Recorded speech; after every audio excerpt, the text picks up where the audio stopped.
This is another trade journal video, trade journal number 6. It's been a little while since I have done a trade journal video. Got a little busy last week, so kind of going to recap some of the trades I took last week and what I've placed for this week as well.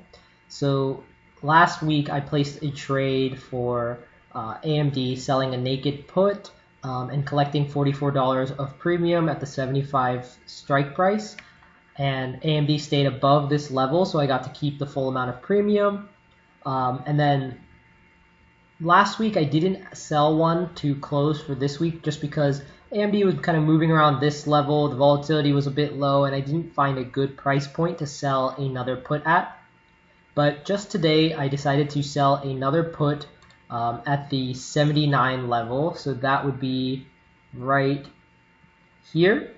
I was able to collect about $58 in premium on this put, so by next Friday, if this put stays above this level, I get to keep that full amount of premium. And the way that AMD's been looking lately, it looks like it'll hold this level. And then on the flip side, if it goes below, then I'll get to buy the shares at this price.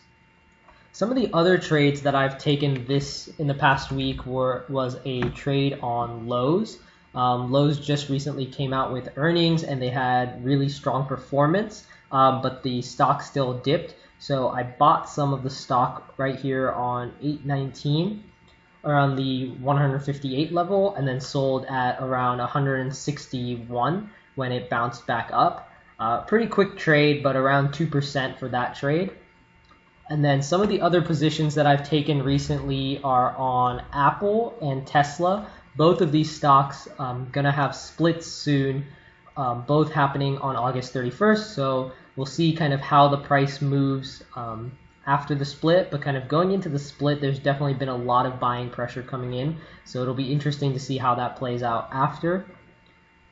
But yeah, I'll keep you updated on the long-term positions as well as the AMD trade closing next week in case we have to make any adjustments here. Otherwise, happy trading and leave any comments or questions down below.